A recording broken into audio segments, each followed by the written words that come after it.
Bonjour à tous et bienvenue dans ce journal. Voici tout de suite les titres que nous allons développer dans cette édition.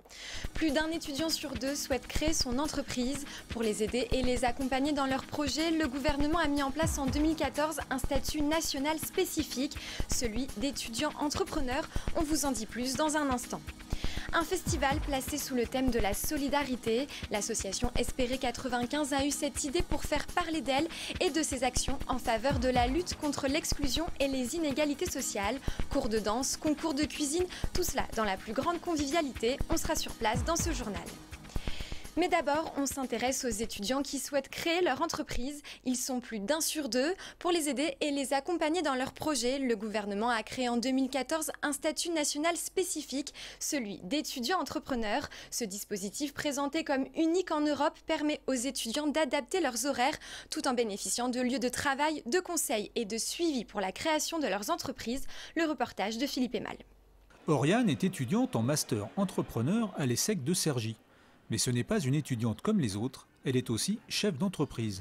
Avec Clément et un autre étudiant, elle a créé Proximicaise. C'est une plateforme internet qui référence des commerces de proximité chez qui des particuliers et des professionnels peuvent venir déposer leurs clés.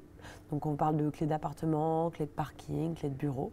Et l'idée en fait c'est que le commerçant de proximité soit un lieu de transition pour que les clés puissent être transvasées d'une personne A à une personne B sans même que les deux personnes se rencontrent.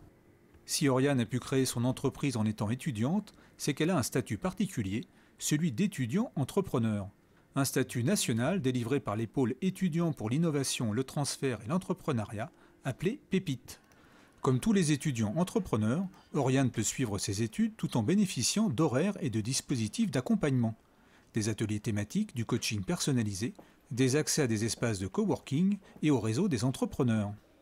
Pépite, c'est grand. Donc il y a tous les étudiants entrepreneurs. Il y a pas mal de gens qui nous ont mis en relation. Tiens, je connais un tel qui a un commerce de proximité, ou tiens, je connais telle personne ou telle entreprise. On a mis à profit le réseau qui était porté par Pépite.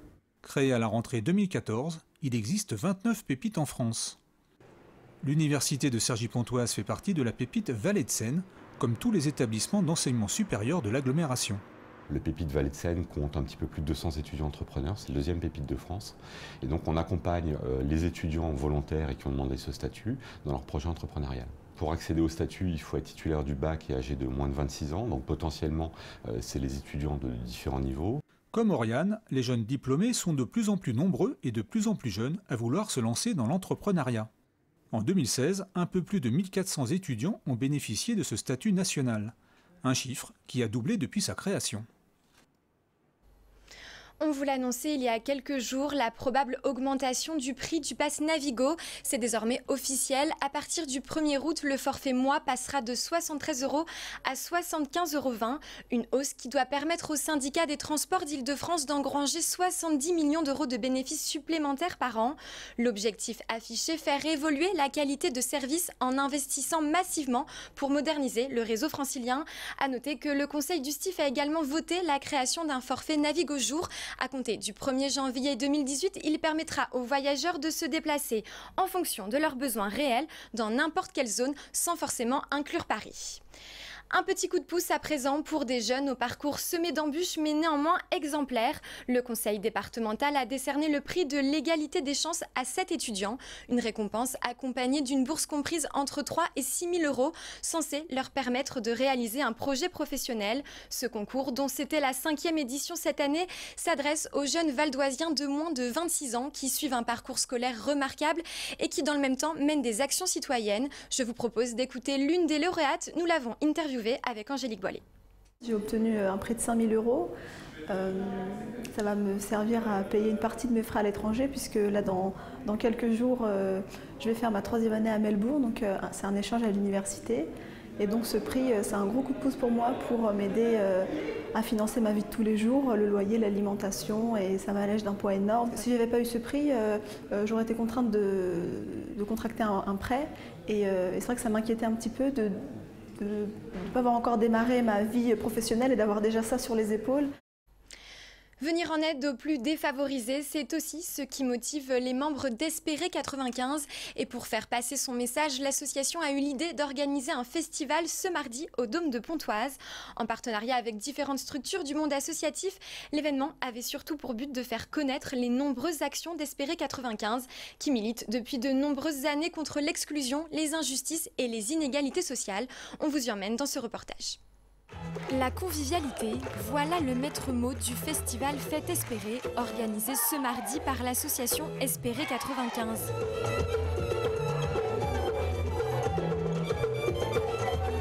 Cours de danse, concours de cuisine et concerts ont envahi le Dôme de Pontoise. Autant d'activités placées sous le thème de la solidarité, si cher à Espérer 95. Et quoi de mieux qu'un festival pour faire connaître les nombreuses actions de l'association qui lutte quotidiennement contre l'exclusion et les inégalités sociales. On a décidé de bousculer un petit peu nos frontières et puis de sortir un peu de l'entre-soi et puis de se dire qu'il y a d'autres vecteurs et d'autres personnes aussi, d'autres milieux qui sont tout à fait en capacité de s'approprier effectivement nos problématiques et de les porter. Voilà, c'était un petit peu le souhait. Et puis c'est quand même mieux quand c'est une note plus festive. Hein. C'est vrai qu'au sein de l'association, on a un certain nombre de jeunes professionnels qui sont engagés militants. Et je pense que la fête, ça résonne. Une stratégie qui semble avoir payé. Quelques dizaines de visiteurs se sont déplacés, attirés par les animations, et ont ainsi découvert le but lucratif de la manifestation. C'est bien de savoir aussi comment ça se passe pour les personnes comme ça, qu'il y a des associations, comment elles sont subventionnées, ce genre de choses. C'est très intéressant d'avoir ce genre d'événement pour ça, en fait. Parce qu'effectivement, je ne connaissais pas du tout. Je vois d'autres personnes qui sont venues par les groupes de musique, des enfants, etc., qui, je pense, ne connaissaient pas forcément l'association. Donc j'imagine que ça, vu les participants, les intervenants, ça ouvre au-delà des rangs habituels, en fait. Et parmi les participants, des personnes aidées par l'association ont elles aussi tenu à être présentes. Parmi elles, Yolande, cette Camerounaise est arrivée en France seule il y a 2 ans. À l'époque, Espérer 95 l'a alors aidée à se loger et à s'intégrer. Pour elle, ce festival était donc l'occasion de partager son expérience. Parfois, il faut faire parler, sinon je ne connais pas en profondeur l'association. Mais telle que moi je la vis, c'est utile de parler. C'est l'occasion de changer avec d'autres personnes. Parce que là, on a déjà fait d'autres connaissances, oui. Après cette première édition plutôt réussie et qui semble avoir porté ses fruits, l'association espère pouvoir remettre ça l'année prochaine. En attendant, d'autres actions sont prévues dans les mois qui viennent. Des soirées débats sur le thème de la prison seront notamment organisées prochainement en partenariat avec le tribunal de grande instance. Voilà, ce journal est terminé. Je vous en rappelle le principal titre. Ils sont plus d'1 sur 2 à souhaiter créer leur entreprise. Les étudiants peuvent aujourd'hui bénéficier d'un statut mis en place par le gouvernement en 2014 qui leur permet d'adapter leurs horaires tout en bénéficiant de lieux de travail et de conseils pour la création de leur société. En 2016, un peu plus de 1400 étudiants ont bénéficié de ce statut national, un chiffre qui a doublé depuis sa création. Merci d'avoir suivi ce journal. N'oubliez pas que l'info continue sur veonews.fr. À demain.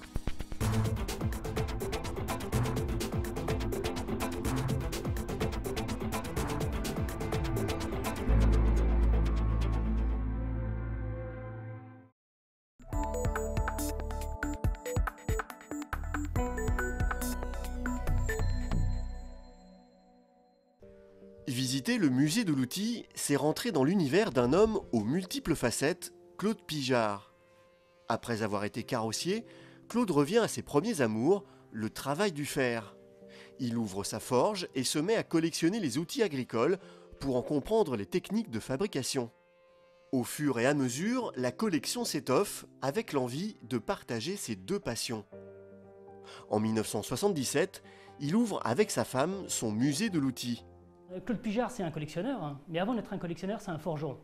Et nous sommes dans sa forge, dans laquelle il a œuvré toute sa vie pour forger toutes sortes d'outils, toutes sortes d'objets en fer. Et cette forge ouvre en fait, c'est la première salle qui ouvre les collections permanentes, le musée de l'outil créé par Claude Pijard. Enclume, hache, fer à gaufre, le musée présente 1500 outils artisanaux. Ils ont appartenu à des tonneliers, des sabotiers, des éleveurs ou des maréchals ferrants. Transmis de génération en génération, ces outils racontent le savoir-faire d'une société rurale tombée dans l'oubli. Le travail du fer et du forgeron y tiennent une place particulière.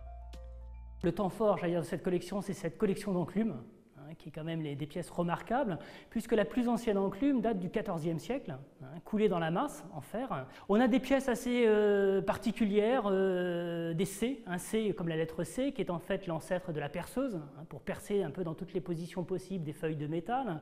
Aussi pratique qu'esthétique, ces outils ont une histoire, comme ce boutoir de maréchal Ferrand, destiné à nettoyer le sabot d'un cheval. Mais ce qui est plus intéressant, c'est le décor et la personnalisation de l'objet, parce qu'on voit en dessous de la poignée ici, une petite enclume percée d'un cœur, et l'extrémité qui se termine par la tête du cheval, avec la crinière joliment ouvragée, qui rappelle l'activité de l'artisan qui avait en main cet outil. Le musée de l'outil n'est pas qu'une collection d'objets, c'est aussi un jardin. Pour réaliser son Éden, Claude Pijard s'entoure des meilleurs pépiniéristes de l'époque et ouvre son jardin au public en 1989. À l'origine, c'était une ancienne cour de ferme, donc il n'y avait rien. Et Claude Pijard a retourné littéralement cette cour de ferme pour créer ce jardin. On est vraiment dans la tradition du jardin de curé, avec toutes sortes de fleurs, roses, plantes médicinales, ce qu'on appelle les simples aussi, les plantes pour guérir. Et ce qui est étonnant dans ces allées, ce sont ces tonnelles, ce sont ces tuteurs, balconnières et autres qui sont forgés par Claude Pijard. Donc il y a la touche du forgeron dans l'espace jardin. Claude Pijard s'éteint en 2003, le conseil départemental rachète son musée. Après des travaux de restauration, il rouvre en 2011. Construit sur des termes gallo-romains, il est désormais rattaché au musée archéologique départemental de Guiry. Claude Pijard peut reposer en paix, son travail de mémoire ne tombera pas dans l'oubli.